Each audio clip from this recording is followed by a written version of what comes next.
This is KUGAN CASSIUS for IFL TV, proudly sponsored by Everlast. Marching on together, we're gonna see you win. We are so proud to shout it out loud. Leeds! No, we love you. We love you. Leeds! Leeds! Leeds! No, you do it wrong again. It's like when you say Usyk. We tried. All your tuning. All right, mate. All right. I tried to bring a little bit of oomph. How are you, mate? Good way, isn't it? Lively. How nice is it to have atmosphere back at weigh-ins? I mean, how nice is it to have atmosphere back at shows? But weigh-ins, that was proper. That was proper. Massive night tomorrow under Zone. Big news announced here. Undisputed tournament as well. Let's start with that. The road to undisputed. Yes. Go on. In layman's terms, explain. So, I think that in every division in boxing, we should have one champion. Right, and it's really difficult to do in men's boxing. In women's boxing, we're really trying. Katie Taylor has the lightweight undisputed. Jessica McCaskill has the welterweight undisputed. Now, our 140-pound undisputed event will take place. Really simple format. On October the 30th at the O2, WBC champion Chantel Cameron will fight IBF champion Mary McGee. The Ring Magazine Championship will also be on the line. In November, Callie Reese will fight Jessica Kamara for the WBA, WBO, IBO. The winners will meet in February. You've got a 6-belt champion. Simple as that. Shout out to Lou DeBella for making this happen. We've worked on this for a long time. I think we should do it in every division in women's boxing because you just find out who the best is in the division. And that's what you want to know, isn't it? You know, people talking about too many belts, people talking about too much confusion. This is a way to just find out who the number one is in the division. And we can do it in women's boxing because I guess, you know, there is less opportunities and less ego probably and less politics, and it seems like the females want to put it on the line and fight the champions, and this is great, and it's a massive opportunity as well for Chantel Cameron. So the first fight's on October 30th. When is the second fight? It'll be on the Andrade card in November. Looks like November 20th in Providence. And then February, winners fight winners, Bob's your uncle, undisputed champ. So this is only something that you want to kind of see in women's boxing as opposed to... I want to see it in all boxing. No, but it's tournament style. No, yes, I wouldn't even call it a tournament, really. It's just like, it's 2 fights. Super lightweight unification tournament. Yeah, but I wouldn't call it a tournament. I told them not to put in tournament, but anyway. It's just basically a way to find out who the best is in the division, where the champions will fight the champions. And obviously based around Chantel Cameron because she's our fighter, and I want to see Chantel become undisputed. I think she's a really, really good, exciting fighter, and we're so heavily invested in women's boxing. We represent so many champions. I want to try and do this in every division. I'd love to do it. Roll on October 30th. Yes, massive night. I actually said to Chantel Cameron, do you know what? It's a great card they've put on, and I thought, hang on a minute, we don't know the fucking guy. You ain't listed anyone. You've only got 2 fighters. Look, listen, I'm telling you now. The guy interviewed me earlier from, I can't remember, that he was like one of those guys where he was like, he just obviously, he knew that if he could just ask me loads of difficult questions or what he perceived to be difficult questions, he'd be a little bit of a hero in his group chat, right? So one of the questions he asked me was, do you think that, you know, you can still cater for the hardcore boxing fans? I said, mate, what are you talking about? Look at what we're doing. Look at Leeds, September 4th. Look at Smith Fowler and the cards. Show me anything that's comparable. And I don't want to go off on a rant about how good I am again because that gets boring, but I'm fucking good. And joke, don't get wound up. It's not a joke. That's the ironic right. thing. It's not a joke. Yeah, I'm the best. And O2 on October 30th. Wait and see. Now you've got Dillian Whyte, you've got Cameron against McGee for the Unified Championship. You've got loads of championship fights. Get ready for ticket sales October 30th. This is the place to be.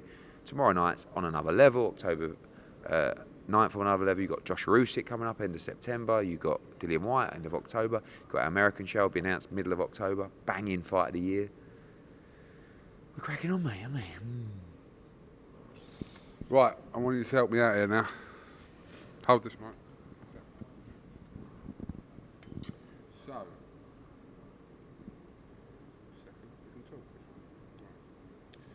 do you like Tracy Chapman? Fast Car. I'm not mad on that song. Right. I'm not going to sing, by the way. it just crossed my mind. I think she's my favourite artist. Okay. Do you know Tracy Chapman's song? I know loads of Tracy Chapman songs. Just do one verse. No. One verse, you just name dropped her. No. Okay. What was that? I was just holding. So, Edward, Yeah. we are going to see what the fans think about tomorrow on our What about who wins? on who wins. This is on no, it's a pick because it's free to enter and it's not. No. And obviously our official partner's Betfred anyway. So. Yeah. So this is a fight picks. So I'll let you get away. Okay. Okay. So. Okay. Well, you can choose. Actually, can you choose as we go along and see? Because once you choose, you'll see. Why don't you tell me what do you think the fans have said, and I'll guess. Okay, but you have to actually pick. That's the whole point around it. Okay, so we'll start with Lara and. I'm going to go for Josh Warrington. Yes. Okay, 63%. Wow. Okay, continue. Okay. And I'm going to go via stoppage, which will be like, yeah. Oh, really? What? Tell him what it is. 44% say he wins by stoppage if he wins. Okay. Okay. So, no. No.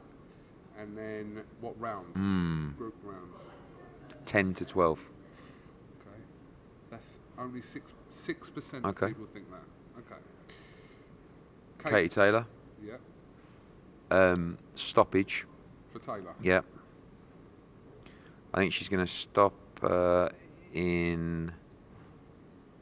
Oh, I didn't give you the options around there. Continue. Yeah, no rounds on that one. Okay, so stoppage. Conor Benn. I think it's going to be a tough fight. I'm going to go Conor Benn. I'm actually going to go points. I think he'll stop him, but I'm interested to see. 10% only. Say that. Yes. Okay. Ooh, Straffon Hughes, great fight. I'm going to go Maxi Hughes. Yep. Only 33%. And I'm going to go points.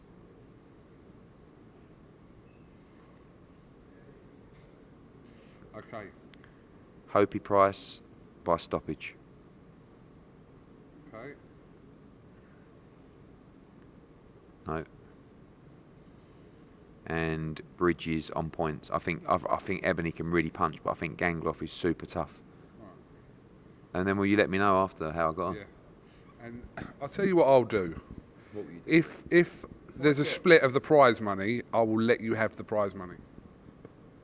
What do you mean if there's a split? Oh, what? So if that's right, do you have to win the whole thing, or is if any of it? Basically, so it's like a pool of money that's split between a point system. So last week I ended up on 31 points. How much you get? Didn't really win anything on that one. Okay, well, any money that I make will go to Havens House Children's Hospice. Okay. Let's see how good your predictions are on fight picks. Edward, have you heard? Well, we've just seen this news. No, sorry, you've just thrown me a little bit. We've just seen the news about Evander Holyfield is replacing Oscar De La Hoya, who... I don't know if that's true, but I'm just saying it's being reported. So if this interview goes out and it's not true, what is happening? So the reports we've seen is that De La Hoya Has COVID. So if that is the case, we obviously wish De La Hoya speedy recovery. But yeah, it's just being reported on multiple sites. What is going on?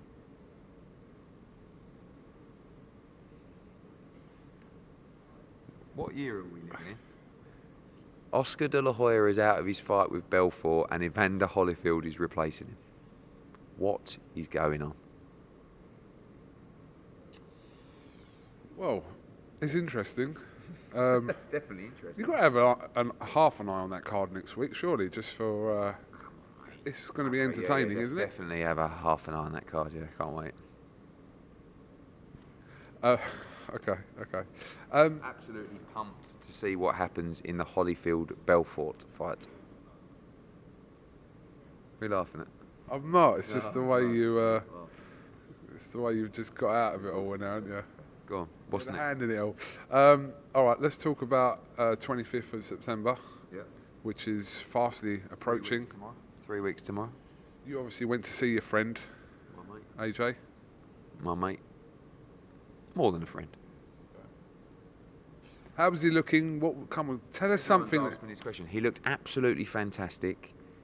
His legs looked like a couple of just sculptured trunks. He's just like an Adonis. He's got unbelievable speed. He's got unbelievable power. He's the best heavyweight in the world. He's ready. And to be honest, one thing, shout out to KD, by the way, because what he's done there and what they've built there with their camp is really something quite special. I mean, EIS is a special place anyway. GB fighters are in there. It's just great, but it's proper in there. It's high level preparation, and that's what AJ is all about. He's improving every day. I'm very proud of him, and you're going to see a great performance from him on September 25th. You're 100% confident that he knocks Usyk out? I do believe he wins. I like Usyk, and I think he's a tremendous fighter. I just think AJ's the better heavyweight, and I think he'll win that fight. I think it's going to be difficult. I think Usyk is a tremendous fighter, but I think AJ he's getting better and better. He's extremely powerful. He's punching very, very hard, and I think it's going to be a tremendous night. And I hope people give AJ the credit he deserves when he wins that fight, and they call him a pound-for-pound great, because that's what he is. Not long to go. Edward, what do you make of Caleb Plant's comments against Canelo and Eddie Reynoso over the last 12 hours? I've only seen a few of them. You don't have to read them out. Every fight that I've done with Canelo Alvarez, he's been under full VADA testing from when the contracts are signed. And that can range from 15 weeks to 12 weeks to 10 weeks minimum. He's never failed a test on any shows I've ever worked on. He's always requested that VADA testing be put in place. As I understand it, there wasn't paid VADA testing in this fight. It was a WBC random test. All I can tell you is that all of our main fights have extensive VADA testing. And it's important that that's done over a long process, not a process of 2 or 3 weeks. So I don't know why Caleb Plant has a problem with Canelo, where I'm almost certain, certainly in every contract I've ever done with Canelo on our shows, he has signed up to full VADA testing. And I'm sure that would be the case in the Caleb Plant fight. And that will be underway then. So what I don't understand. You can't do more than that, sign up to that full VADA testing. I'm not talking about a WBC random testing, I'm talking about full VADA testing. So, yeah. When I asked you about the Oscar Valdez situation, you said you wanted to kind of see how it played out before kind of making any more comment. We have learnt a little bit more since that conversation. So, as we understand, the fight with Constantino is still going to go on. I mean, your summary of those events? And it's not a cop-out, by the way, to say it's not my business. I don't know the ins and outs of it. Apparently, I don't know, it was a substance that is not banned on WADA, but is banned on VADA. We've seen this before. It's very confusing. Well, it's the Billy Joe Saunders situation. Exactly, and obviously in that instance, the commission ruled he wasn't allowed to fight. If that fight was in the UK, he would have been able to fight. In this instance, this is another commission who ruled he is able to fight because the substance isn't on the ban list on WADA. I would say one thing, and I don't know the ins and outs of doping. It's very unusual to be if you're cheating, to be popped a week before a fight. Like if you're actually in this big doping scene, which I don't believe Oscar Valdez is anyway. Like anyone will tell you that it's very unlikely for that to happen a week before the fight, I believe. But again, I don't know enough about it. It's a decision for ultimately the commission and ESPN and Top Rank as well. But ultimately, once a commission passes him, there needs to be a universal decision for bans, for situations. I don't know if there's been a hearing. There must be a hearing in this situation, but I don't know. Anything I say, people will moan about anyway. So it's not my fighter. It's not my show. I'd rather just, crack. I'm not trying to bury my head in the sand for boxing. It needs to do better. More fighters more promoters and more networks need to insist on full VADA testing for the big fights, and that's what we do. It's very, very expensive, but it's a necessity. Tomorrow night, Lara and Warrington, both been tested multiple times during camp. AJ gets tested dozens of times for every fight, well in advance of the fight. And all our big fights are the same. Like I said, it's expensive. I understand it's easier not to do it, but it's the only way we're going to maintain the reputation. And they clearly didn't pay for full VADA testing for this fight. There was just a random test that appeared a week before or whatever it was. So, I don't know. It's unfortunate that we have to keep having the conversations about this. I mean, sometimes fighters are innocent. Sometimes fighters are stupid. Sometimes fighters are guilty. And without knowing the full story, and without going through an investigation process, you just don't know. But one thing's for sure, VADA do a great job of reporting. And it's great that we all find out what's happened, isn't it? Rather than it's all kept hush-hush. But what's not great is that there's no clarity over what anyone decides, and it's just a ruling of a few people around a table. I feel like VADA, maybe perhaps the commission should allow VADA to run that process. You know, that disciplinary process, to say, well, this is what's happened, this is the substance, this is the levels, this is the ban, or this is what we're going to suggest, or we need to look into why that's happened. Isn't half the problem here that WADA and VADA are not on the same page? Yes, but then the other argument to that is if you sign up for a specific code, you have to follow those rules, right? But, for instance, a UK fighter follows UCAD and follows WADA, right? And there are a couple of things on the VADA list that aren't on the WADA list. So you could be taking a supplement or whatever it is, and that's fine in the UK, but it's not fine in America. But if you've signed up to that in America, it's just a mistake and it's unlucky, or it's, you know, whatever it is. But I can understand the argument of, well, it's not on that list, but I didn't know it was on that list. Okay, that's sloppy, yeah? But at the same time, can you just say, oh, that's right, okay, don't worry about it. You can't really do that either, can you?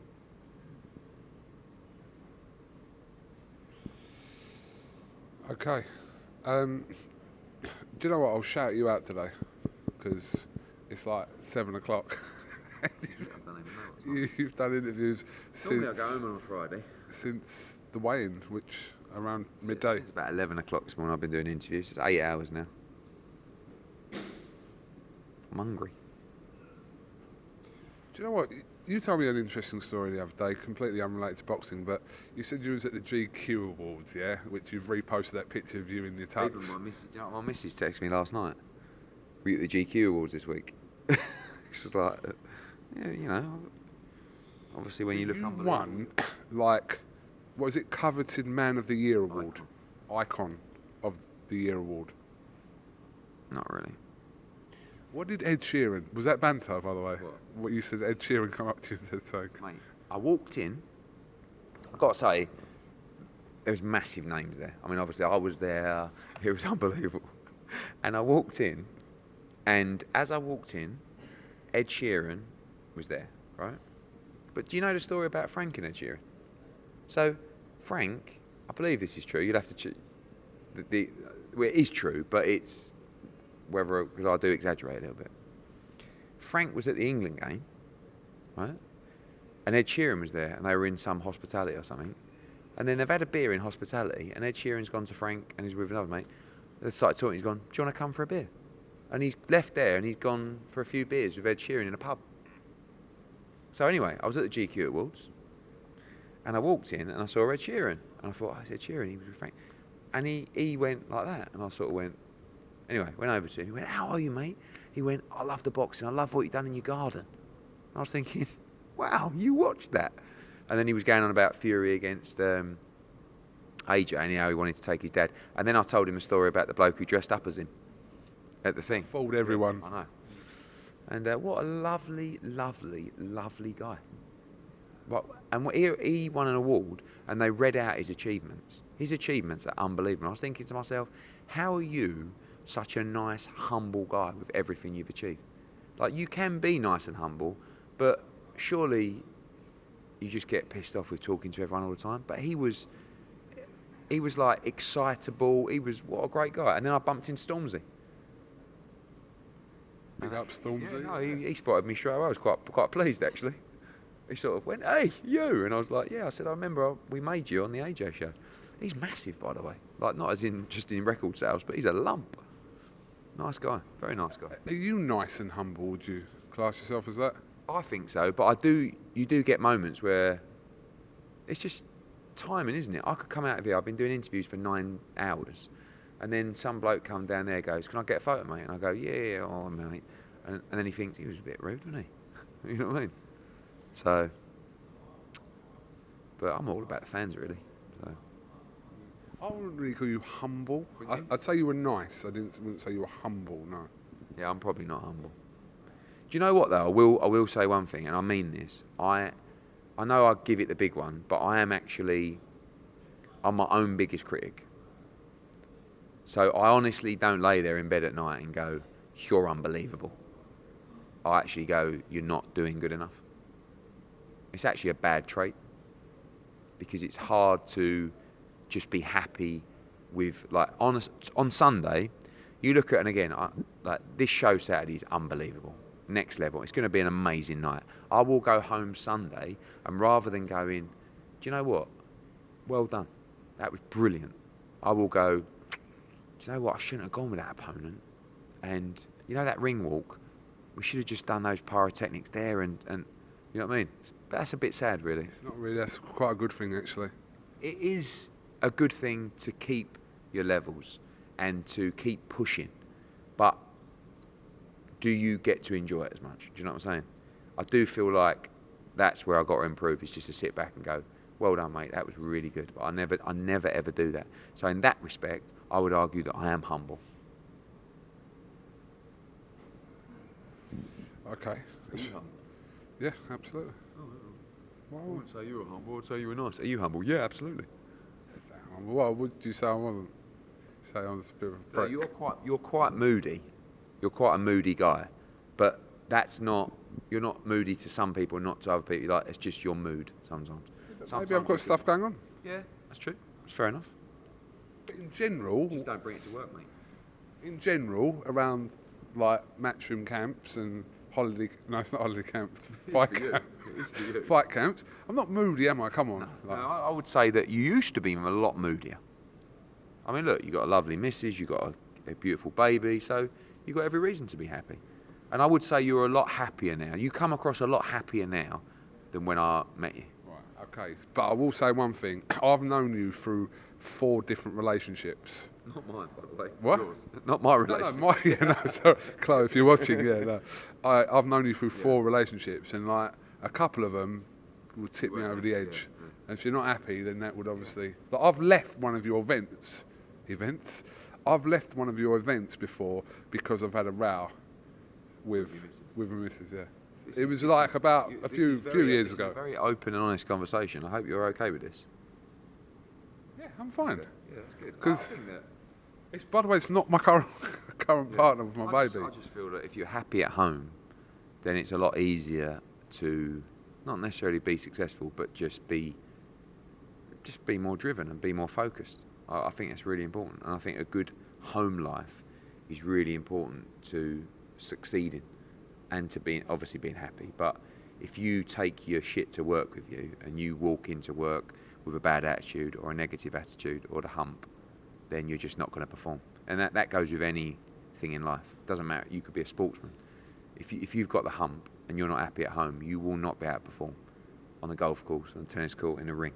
And that's the same with your job or my job. If you've got the hump, your personality, your character is not going to come across in interviews. I mean, it's limited for you anyway. But the same with me. If I've got the hump, yeah, I can fake it, but it's just not the same.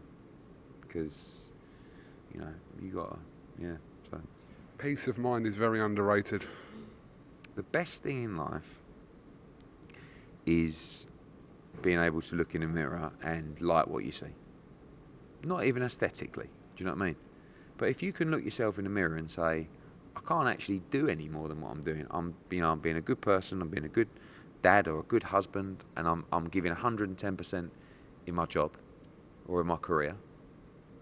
It's the hardest thing in life is balance. Do you know what I mean?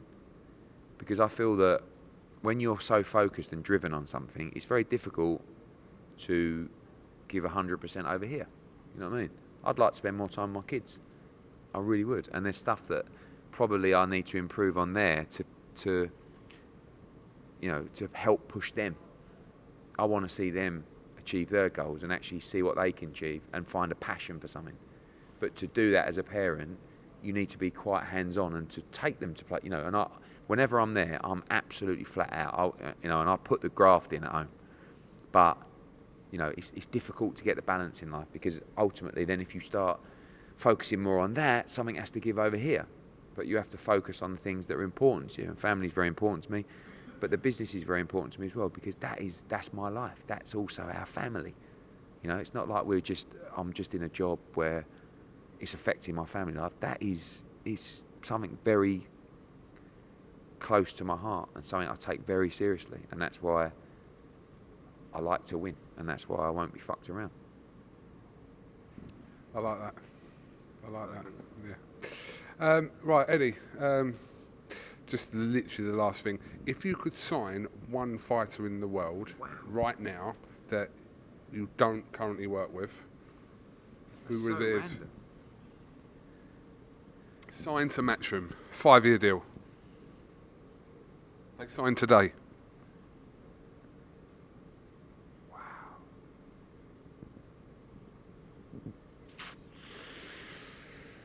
Oh. I can't believe you're not saying who I think you're going to say. Who would you think I was going to say? Let's just see if it's the same. Go on. Who do you think I was going to say?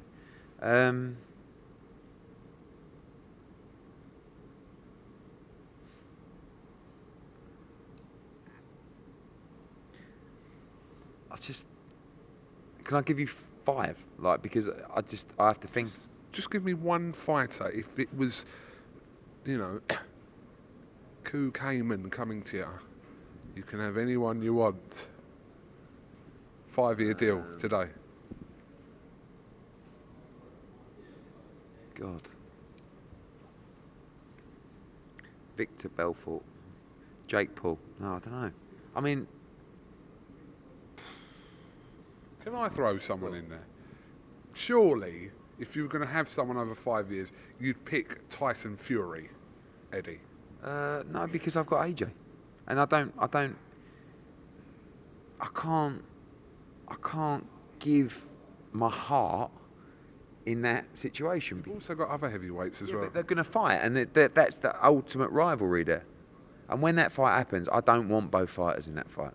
Financially, I'd love both fighters in that fight, but I don't want both fighters. I want to walk in with AJ. All right, give me 3 that you would sign today. I'll put Tyson Fury in that list for you.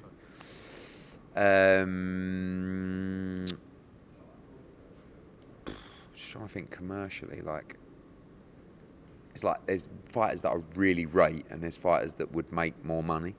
Do you know what I mean? So I'm going to go for... We've got 90 seconds, by the way. Such a tough question. I'm going to go for...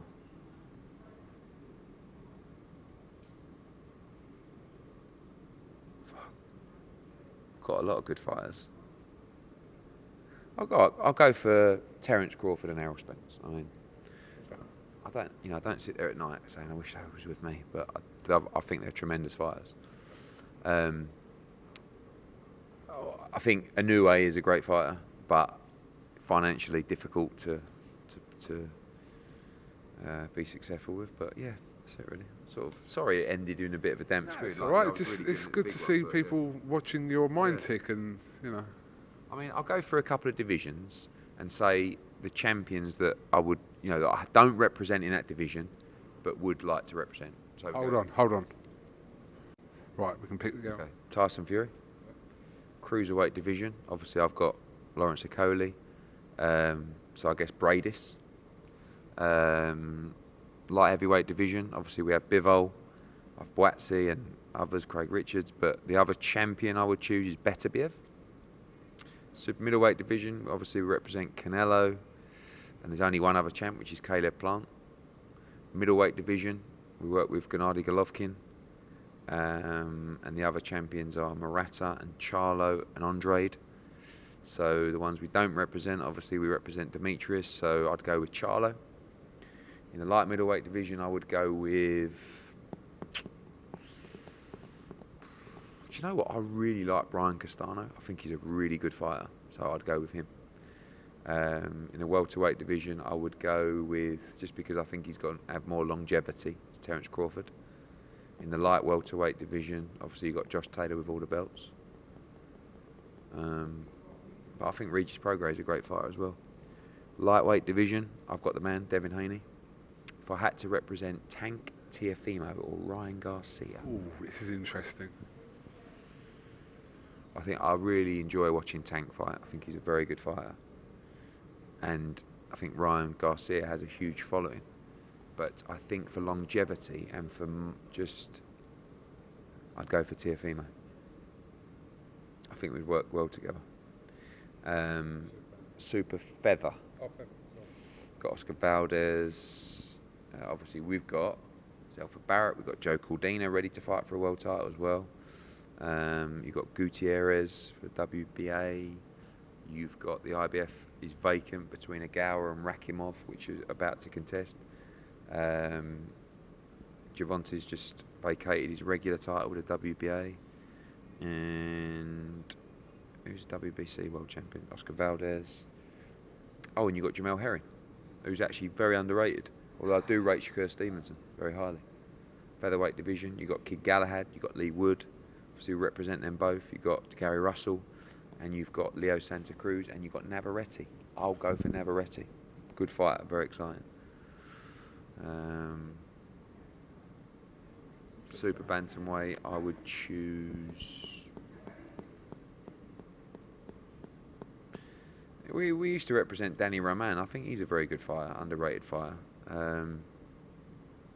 Champion-wise, our main man, Akhmad Aliyev, I think he's the best in the division, so I'm just going to stick with him. WBA, IBF. Bantamweight champs, Inoue is the guy. I'd like Simon mentioned him. Super flyweight, obviously we have Estrada, we have Chocolatito, we have Rungvisai. I'm going to choose Galal Yafai in that division coming through. And then flyweights, our man Julio Cesar Martinez. Who's your take at minimum weight? Light flyweight, we have Kaiguchi and we have Soto. So we have two champions there. Minimum weight, my favourite fighter in the world in the minimum weight division is Jose Small Pants. I don't know where that came from. I'm not very good on you called it mini weight the other day. I'm not. Mini is mini weight. Minimum weight. Mini short for minimum, you dickhead. Mini weight. No. Yeah, no, I don't know. I don't have a lot of minimum weights, but I've gone through the whole division for you. My boxing knowledge is second to none. Wonderful. It is. Right, Eddie Hearn, thank you very much for this very, very late chat really on the Friday. Who knows? Weekend, people. Tune into DAZN this Saturday. The card is unbelievable. Take care of yourselves.